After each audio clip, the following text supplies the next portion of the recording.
ខ្ញុំបាទសូមធ្វើការអនុញ្ញាតគោរពនិងជម្រាបសួរពុកម៉ែបងប្អូននិងទស្សនិកជនជាទីគោរពថ្ងៃនេះជួបជាមួយនឹងខ្ញុំបាទ MC Play ខ្ញុំបាទសូមលើកយកនៅជោគជាតារាសីប្រចាំថ្ងៃច័ន្ទថាតើនៅក្នុងថ្ងៃច័ន្ទនេះដួងរាសីរបស់ពុកម៉ែបងប្អូនប្រែប្រួលផ្លាស់ប្ដូរទៅជាយ៉ាងដូចម្ដេចនោះដើម្បីកុំឲ្យខាតពេលវេលាយូរនោះសូមអញ្ជើញរីករាយសន្តាប់ជាមួយនឹងខ្ញុំបាទដូចតទៅសម្រាប់អស់លោកអ្នកដែលកើតឆ្នាំជូតកណ្ដុរឧបរាជចិញ្ចឹមនាំលៀបនាំសុភមង្គលប្រាថ្នាអ្វីបានសម្រេចហើយអនាគតក្លាយជាអ្នកមានទ្រព្យសម្បត្តិស្ដុកស្ដំម៉ោងនៃលៀបសំណាងគឺម៉ោង4ព្រឹកដល់ម៉ោង7យប់ពណ៌នាំលៀបសំណាងគឺពណ៌សនិងពណ៌លឿងលេខនាំលៀបសំណាងគឺលេខ48និង59សូមខមមិនលេខ168យកលៀបសម្បត្តិទេវតាទ្រព្យមានបារមីស័ក្តិសិទ្ធិណាស់សេចេញភ្លាមទំនាយទេឆាត់បំផុតនិងមានសំណាងល្អនិងប្រទានសម្បត្តិមហាសេដ្ឋីមានលៀបមានជ័យមានលុយចោហោហៀសម្រាប់ឆ្នាំជូតនៅថ្ងៃនេះផ្ដល់ផលល្អសម្រាប់ការសម្រេចចិត្តការងារឬបណ្ដាក់ទុនរកស៊ីក្នុងរឿងអ្វីមួយពីព្រោះថាផលជាផ្លែផ្កាឆ្លើយតបមកវិញគ្រាន់ជាទីកប់ចិត្តជានិច្ចបើជាអ្នកប្រកបមុខរបររកស៊ីជួញដូរការលក់ចេញទិញចូលគ្រាន់រស់រវើកគួសមហើយបើចង់ចរចារឿងទំនិញអ្វីមួយផងតែងតែអាចសម្រេចជាប់ចង់ជាប់ដើមដោយកប់បំណងរីឯបញ្ហាគូគ្រងប្តីប្រពន្ធឬគូស្នេហ៍កំឡោះក្រមុំមានការរីកលូតលាស់ទៅមុខហើយបើមានការចង់ផ្សំផ្គុំគ្រួសារផងជាឱកាសល្អប្រពៃបំផុតសម្រាប់អស់លោកអ្នកដែលកើតឆ្នាំឆ្លូវកូននាំលៀបនាំជ័យនាំសុភមង្គលប្រាថ្នាអ្វីបានសម្រេចហើយអនាគតក្លាយជាអ្នកមានទ្រព្យសម្បត្តិស្ដុកស្ដំម៉ោងនាំលៀបសំណាងគឺម៉ោង5ព្រឹកដល់ម៉ោង6ល្ងាចពណ៌នាំលៀបសំណាងគឺពណ៌សនិងពណ៌ក្រហមលេខនាំលៀបសំណាងគឺលេខ11និងលេខ61សូមខមមិនលេខ168យកលៀបសម្បត្តិទេវតាទ្រព្យមានបារមីស័ក្តិសិទ្ធិណាស់សេចេញភ្លាមទំនាយទេឆាត់បំផុតនិងមានសំណាងល្អនិងប្រទានសម្បត្តិមហាសេដ្ឋីមានលៀបមានជ័យមានលុយចូលហោហៀចំពោះឆ្នាំឆ្លូវនៅថ្ងៃនេះលោកអ្នកធ្វើអ្វីក៏ដោយតែងតែភ្លឺថ្លានិងជួបតែសេចក្តីសោមនស្សច្រើនលោកអ្នកអាចសម្រុកការងារបានហើយពីព្រោះថាផលជាផ្លែផ្កាតែងហោចមកវិញគួរជាទីកក់ក្ដៅចំណែកបើជាអ្នកប្រកបមុខរបររកស៊ីជួញដូរអាចតេទៀងអតិថិជនចាស់ឬក៏អតិថិជនថ្មីឲ្យចូលមកបានគួរជាទីកប់ចិត្តជាពិសេសបើចង់ផ្លាស់ប្ដូរមុខរបរថ្មីតែងតែអាចសមដោយប្រកបជានិច្ចសម្រាប់ការធ្វើដំណើរទីជិតឆ្ងាយជួបភាពសុខដុមទាំងពេលទៅនិងពេលត្រឡប់មកវិញរីឯសេចក្តីស្នេហាកំឡោះក្រមុំមានភាពផ្អែមល្ហែមនិងមានការចម្រើនលូតលាស់ទៅមុខជានិច្ចសម្រាប់អស់លោកអ្នកដែលកើតឆ្នាំខាលខ្លាសេដ្ឋីចិញ្ចឹមមានប្រាជ្ញាឆ្លាតវៃមានគំនិតភ្លឺថ្លាហើយអនាគតក្លាយជាអ្នកមានអំណាចនិងទ្រព្យសម្បត្តិស្ដុកស្ដំម៉ោងនាំលៀបសំណាងគឺម៉ោង5ព្រឹកដល់ម៉ោង7យប់ពណ៌នាំលៀបសំណាងគឺពណ៌សនិងពណ៌ផ្កាឈូកលេខនាំលៀបសំណាងគឺលេខ21និងលេខ82សូមខមមិនលេខ168យកលៀបសម្បត្តិទេវតាទ្រព្យមានបារមីស័ក្តិសិទ្ធិណាស់សេចេញភ្លាមទំនាយទេឆាត់បំផុតនិងមានសំណាងល្អនិងប្រទានសម្បត្តិមហាសេដ្ឋីមានលៀបមានជ័យមានលុយចូលហោហៀចំពោះឆ្នាំខាលនៅថ្ងៃនេះដួងរាសីឡើងខ្ពស់ដូចនេះលោកអ្នកអាចសម្រុកការងារពេញទីបានហើយពីព្រោះថាផលល្អកំពុងរងចាំសម្រាប់ការងារសពគ្រប់បែបយ៉ាងបើទោះបីជួបភាពលំបាកលំបិននឹងត្រូវការពេលវេលាក្តីតែក៏អាចមានលទ្ធផលល្អជានិច្ចចំណែកអ្នកប្រកបមុខរបររកស៊ីជួញដូរបើលោកអ្នកចង់បើកមុខរបរថ្មីឬផ្លាស់ប្ដូរទីកន្លែងជួញដូរតែងតែផ្ដល់ផលល្អមកវិញជានិច្ចរីឯសម្ព័ន្ធស្នេហាកំឡោះក្រមុំបើមានណាត់ជួបគូស្នេហ៍ឬចង់សាសងអ្វីតែងតែមានភាពផ្អែមល្ហែមនិងស្រស់ស្រាយប្រពៃបំផុតសម្រាប់អស់លោកអ្នកដែលកើតឆ្នាំថោះទុនសាយមាសមានបារមីដាច់ជះមានអំណាចមានមនុស្សជួយជ្រោមជ្រែងការងារតូចធំដើម្បីឲ្យអនាគតក្លាយជាអ្នកមានទ្រព្យសម្បត្តិមហាសាលម៉ោងនាំលៀបសំណាងគឺម៉ោង6ព្រឹកដល់ម៉ោង9យប់ពណ៌នាំលៀបសំណាងគឺពណ៌ទឹកក្រូចនិងពណ៌ផ្កាឈូក លេខនាំលាភសំណាងគឺលេខ77និងលេខ84សូមខមមិនលេខ168យកលាភសម្បត្តិមហាសេដ្ឋីមានបារមីស័ក្តិសិទ្ធិណាស់សៀចេញភ្លាមទំនាយទីឆុតបំផុតនិងមានសំណាងល្អនិងប្រទានសម្បត្តិមហាសេដ្ឋីមានលាភមានជ័យមានលុយចូលហោហៀចំពោះឆ្នាំធោះរាល់ការងាររកស៊ីទទួលទានគ្រប់ច្រកល្ហកគឺសុខសប្បាយទទួលបានលាភជ័យនិងប្រាក់កាសគ្រប់ទិសទីចំណែកការធ្វើដំណើរទៅណាមកណាមិនមានបញ្ហានោះទេអ្នកប្រកបមុខរបររកស៊ីជួញដូរលោកអ្នកកំសោះអង្អើយត្រូវតែរវាសរវាងដៃជើងព្រោះមិនដូច្នោះទ្រព្យដែលបំរុងនឹងធ្លាក់ចូលដល់ដៃអ្នកនឹងត្រូវរបូតហួសធ្លាក់ទៅលើដៃអ្នកដទៃវិញជាពុំខានរីឯស្នេហាកំឡោះក្រមុំបើពុំទាន់មានគូគប់ពេលនេះគឺជាវេលាល្អបំផុតក្នុងការស្វែងរកមិត្ត100ឆ្នាំក្នុងជីវិតសម្រាប់អលោកអ្នកដែលកើតឆ្នាំរោងពោះអ្នកក្រេតមន្ត្រីចិញ្ចឹមធ្វើកិច្ចការងារអ្វីមួយតែងតែមានគំនិតជ្រះថ្លាប្រាថ្នាអ្វីបានសម្រេចធ្វើការងារតូចធំតែងតែមានអ្នកគ្រប់គ្រងនិងទំនុកបំរុងសពគ្រប់បែបយ៉ាងម៉ោងនាំលេបសំណាងគឺម៉ោង7ព្រឹកដល់ម៉ោង9យប់ពណ៌នាំលាភសំណាងគឺពណ៌បៃតងនិងពណ៌ក្រហមលេខនាំលាភសំណាងគឺលេខ77និង99សូមខមមិនលេខ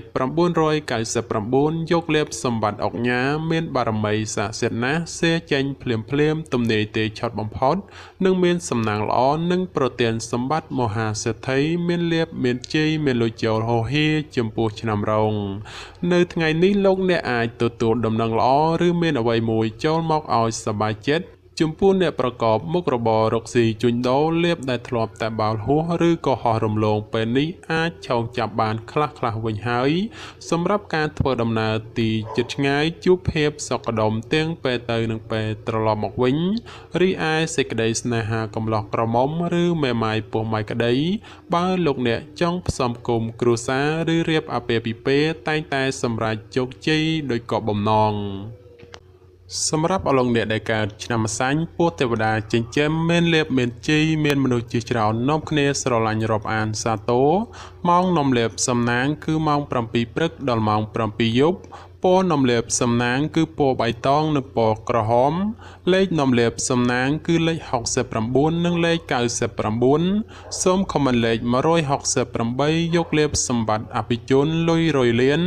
មានបារមីស័ក្តិសិទ្ធិណាស់សេចេញភ្លាមទំនាយទីឆុតបំផុត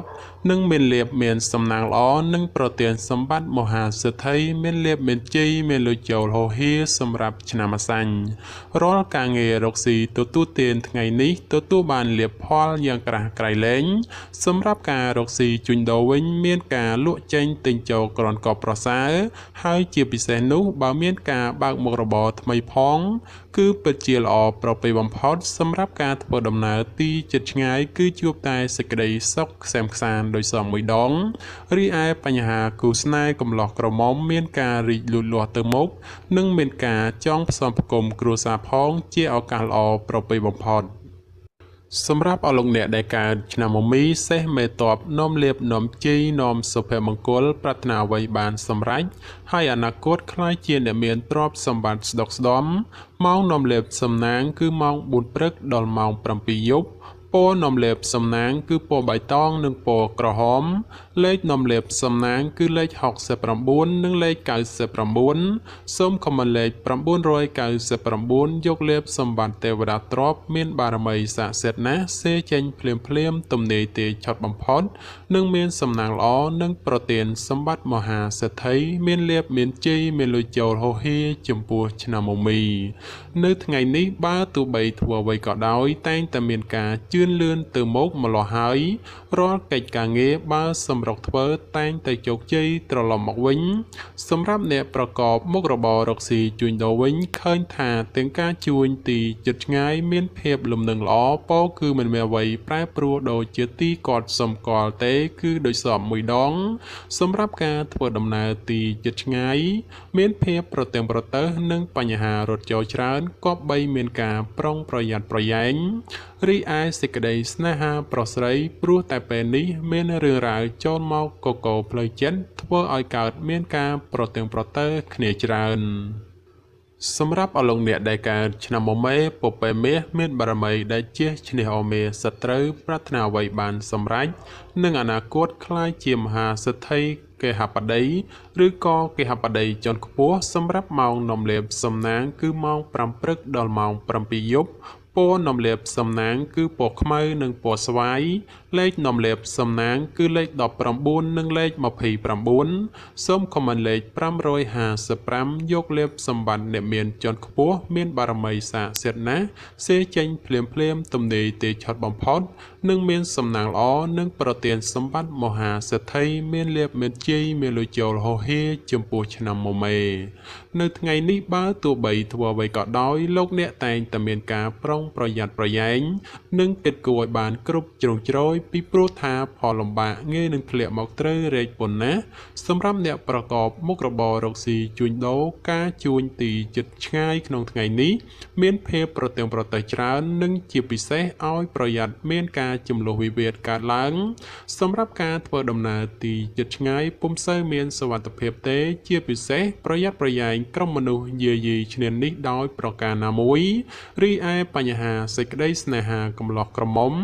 គប្បីយកភាពចាញ់ឈ្នះដាក់ក្នុងចិត្តច្រើនពេកបើពុំនោះទេនឹងកើតមានភាពរកម្មរកោសឥតឈប់ឈរឡើយ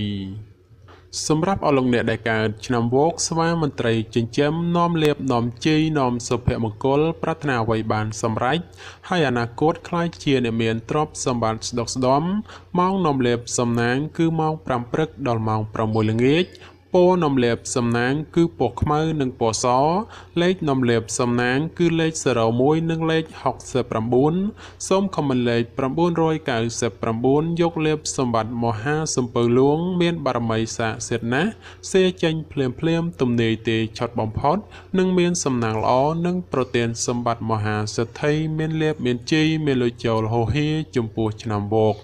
នៅថ្ងៃនេះដំណើរជីវិតរបស់អស់លោកអ្នកភ្លឺថ្លាហើយធ្វើអ្វីក៏តែងតែមានភាពសុខដុមនិងពុំមានក្រុមមនុស្សតាមយាយីច្រើននោះដែរសម្រាប់លោកអ្នកដែលប្រកបមុខរបររកស៊ីជួញដូរក្នុងថ្ងៃនេះមានការរីកលូតលាស់គួរសមហើយបើចង់ពង្រីកមុខរបរថ្មីឬមានការបណ្ដាក់ទុនរកស៊ីក្នុងរឿងអ្វីមួយផងតែងតែផ្ដល់ផលល្អមកខ្លួនវិញយ៉ាងកប់ប្រសើររីឯសម្ព័ន្ធស្នេហាកំឡោះក្រមុំឬមេម៉ាយពោះម៉ាយក្តីជួបភាពរកម្មរកោសនិងមិនសូវទុកចិត្តគ្នាប៉ុន្មានទេគឺមានភាពប្រច័ណ្ឌកំពុងចូលលុកលុយច្រើនសម្រាប់អស់លោកអ្នកដែលកើតឆ្នាំរកាមន់មាសមន់ប្រាក់នាំលៀបនាំសំណាងអបរាជចិញ្ចឹមមានលៀបសំណាងឈ្នះអមេសត្រូវប្រាថ្នាអ្វីបានសម្រេចហើយអនាគតខ្លាយជាអ្នកមានទ្រព្យសម្បត្តិស្ដុកស្ដម្ភសម្រាប់ម៉ោងនាំលៀបសំណាងគឺម៉ោង8ព្រឹកដល់ម៉ោង7យប់ពណ៌នំលេបសំណាងគឺពណ៌លឿងនិងពណ៌ផ្កាឈូកលេខនំលេបសំណាងគឺលេខ01និងលេខ69សូមខមមិនលេខ999យកលេបសម្បត្តិអ្នកមានជាន់ខ្ពស់មានបារមីស័ក្តិសិទ្ធិណាស់សេចេញភ្លាមទំនេរទេឆត់បំផុតនិងមានសំណាងល្អនិងប្រទានសម្បត្តិមហាសិទ្ធិមានលេបមានជ័យមានលុយចូលហោហេចំពោះឆ្នាំរកានៅថ្ងៃនេះបើទោះបីធ្វើអ្វីតែងតែមានការជឿនលឿនគួរសមហើយរាល់កិច្ចការងារបើសម្រាប់ធ្វើតែងតែបានជោគជ័យត្រឡប់មកវិញសម្រាប់អ្នកប្រកបមុខរបររកស៊ីជួញដូរវិញឃើញថាការជួញដូរទីជិតឆ្ងាយមានភាពលំនឹងល្អពោលគឺមិនមានអ្វីប្រែប្រួលគឺជាទីកត់សម្គាល់នោះទេសម្រាប់ការធ្វើដំណើរទីជិតឆ្ងាយមានភាពប្រទើងប្រទើសនិងបញ្ហារត់ចូលច្រើនក៏បីមានការប្រុងប្រយ័ត្នប្រយែងរីឯសេចក្តីស្នេហាប្រុសស្រីព្រោះតែពេលនេះមានរឿងរ៉ាវចូលមកកកផ្លូវចិត្តធ្វើឲ្យកើតមានការប្រទើងប្រទើសគ្នាច្រើនសម្រាប់អស់លោកអ្នកដែលកើតឆ្នាំចោសនៈនាំលៀបនាំសំណាងឧបរាជចិញ្ចឹមមានសំណាងឈ្នះអស់មេសត្រូវប្រាថ្នាអ្វីបានសម្រេចហើយអនាគតខ្លាចជាមហាសិទ្ធិកេហបតីឬក៏អភិជនជាន់ខ្ពស់ម៉ោងនាំលៀបសំណាងគឺម៉ោង8ព្រឹកដល់ម៉ោង7យប់ ពណ៌នំលេបសំណាងគឺពណ៌លឿងនិងពណ៌ទឹកក្រូចលេខនំលេបសំណាងគឺលេខ45និងលេខ66សូមខមមិនលេខ168យកលេបសម្បត្តិមហាសិទ្ធិអ្នកមានជាន់ខ្ពស់មានបារមីស័ក្តិសិទ្ធិណាស់សៀចេញភ្លាមទំនេរទេឆត់បំផុតនិងមានសំណាងល្អប្រទានសម្បត្តិមហាសិទ្ធិមានលេបមានជ័យមានលុយចូលហោហេចំពោះឆ្នាំចោនៅថ្ងៃនេះដំណើរជីវិតរបស់អស់លោកអ្នកល្អប្រសើរហេតុនេះទោះបីធ្វើអ្វីឃើញថាជាលឿនទៅមុខនិងហុចផលជាផ្លែផ្កាត្រឡប់មកវិញគ្រាន់ជាទីកប់ចិត្តសម្រាប់អ្នកប្រកបមុខរបររកស៊ីជួញដូរមិនថាការជួញដូរទីជិតឆ្ងាយតែងតែហុចផលនិងប្រមូលផលចំណេញត្រឡប់មកវិញគួរជាទីកក់ក្ដៅទោះបីជាយ៉ាងណាការធ្វើដំណើរចូលប្រយ័ត្នបញ្ហាមិនល្អរត់ចូលនាំពិបាកទប់ទល់មួយចំនួនផងដែររីឯសេចក្តីស្នេហាកំឡោះក្រមុំមានភាពផ្អែមល្ហែមនិងស្រស់ស្រាយល្អចំពោះគ្នាប្រពៃបំផុតសម្រាប់អស់លោកអ្នកដែលកើតឆ្នាំកុរជ្រូកនាំលេបនាំជីនាំសុភមង្គលប្រាថ្នាអ្វីបានសម្រេចហើយអនាគតខ្លាយជាអ្នកមានទ្រព្យសម្បត្តិស្ដុកស្ដំម៉ោងនាំលេបសំណាងគឺម៉ោង4ព្រឹកដល់ម៉ោង7ល្ងាចពណ៌នាំលេបសំណាងគឺពណ៌សនិងពណ៌លឿងលេខនាំលេបសំណាងគឺលេខ09និងលេខ62សូមខមមិនលេខ999យកលេបសម្បត្តិទេវតាទ្រព្យមានបារមីស័ក្តិសិទ្ធិណាស់សេចេញភ្លាមទំនេរទេឆត់បំផុតនិងមានសំណាងល្អនិងប្រទានសម្បត្តិមហាសិទ្ធិមានលេបមានជ័យមានលុយចូលហោហេចំពោះឆ្នាំកុរក្នុងថ្ងៃនេះទោះលោកអ្នកប្រកបកិច្ចការងារអ្វីក៏ដោយក៏អាចចាប់ផ្ដើមពេញដៃពេញជើងបានហើយចំពោះបញ្ហាការងារប្រកាសនិងសុខភាពមិនចោទជាបញ្ហានោះទេនិងបើមានការឈ្មោះតែងតែជួបសេចក្តីសម្រេចដោយកបបំណងចំពោះអ្នកប្រកបមុខរបររកស៊ីជួញដូរវិញមានការលំបាកក្នុងការរកផលចំណូលបន្តិចព្រោះតែមានការប្រជែងគ្នាច្រើនហើយជាពិសេសប្រយ័ត្នប្រយែងមានចំនួនវិវាទព្រោះតែការដណ្ដើមអតិថិជនគ្នារីឯសេចក្តីស្នេហាប្រស្រីមានភាពផុយស្រួយចំនួនវិវាទណាស់ហើយបើចេះអត់ឱនឲ្យគ្នាខ្លះទើបអាចគេចផុតពីរឿងរ៉ាវចម្រូងចម្រាសទាំងពួងទៅរួច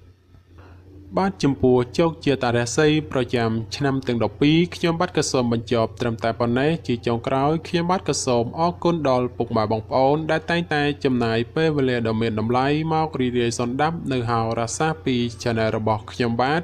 ហើយខ្ញុំបាទក៏សូមអរគុណនិងសូមជម្រាបលា